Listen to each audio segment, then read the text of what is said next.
కర్నూలు జిల్లా ఆదోని పట్టణంలో వైఎస్ఆర్సీపీ ఎమ్మెల్యే అభ్యర్థి సాయి ప్రసాద్ రెడ్డి స్వగృహం నందు సమావేశం ఏర్పాటు చేశారు. మేమంతా సిద్ధం బస్సు యాత్రలో సీఎం జగన్ పై దాడి చేసిన వారిని వెంటనే శిక్షించాలని, ఇలాంటి దాడులకు భయపడేది లేదని, ఇలా చేయడం చాలా దుర్మార్గమని అన్నారు. అన్ని వర్గాలలో వారు జాగ్రత్తగా ఉండాలని, ఓడిపోయే సమయంలో ఇలాంటి పనులు చేస్తున్నారని ఆదోని ఎమ్మెల్యే సాయి ప్రసాద్ రెడ్డి తెలిపారు.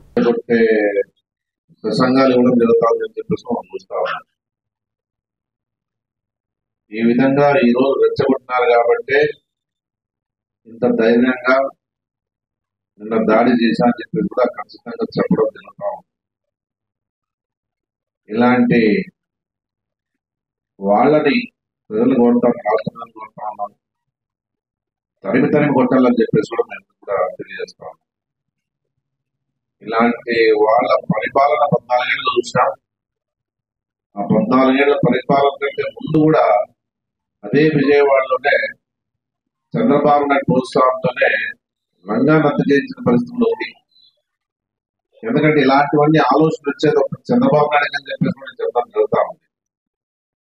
దానికి తగ్గట్టుగా పవన్ కళ్యాణ్ ఈ కుట్రలో భాగంగా ఉన్నాడని కూడా గట్టిగా చెప్తాం.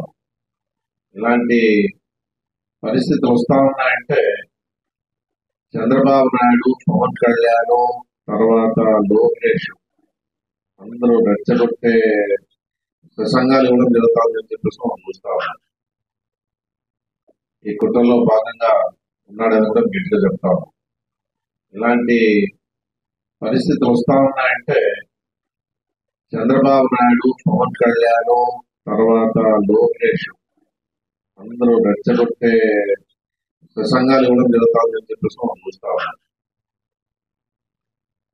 ఈ విధంగా ఈ రోజు రెచ్చగొట్టినారు కాబట్టి ఇంత ధైర్యంగా నిన్న దాడి చేశారని చెప్పి కూడా ఖచ్చితంగా చెప్పడం జరిగింది. ఏది కూడా చేయలేరనుకునే పరిస్థితి మాత్రం చంద్రబాబు నాయుడు ఉందా అని చెప్పేసి మనం చెప్పడం జరుగుతా ఉంది. జగన్మోహన్ రెడ్డి భగవంతుడి రక్ష ఉంది, ప్రజలు అండ ఉంది, గుర్తుపెట్టు అని చెప్పేసి మనం చెప్పడం జరుగుతా ఉంది. ఇలాంటి వారిని ప్రతి వారు ఖండించాలా, ప్రతి పార్టీ ఖండించాలా. మీరంతా కూడా ఇలాంటివి జరగకుండా ముందే మనం జాగ్రత్త పడితే ఇంకా ముందు జరగకుండా ఉంటాయని చెప్పేసి కూడా నేను అన్ని వర్గాల వాడిని, అన్ని పక్షాల వాడిని కోరుతా ఉన్నాను.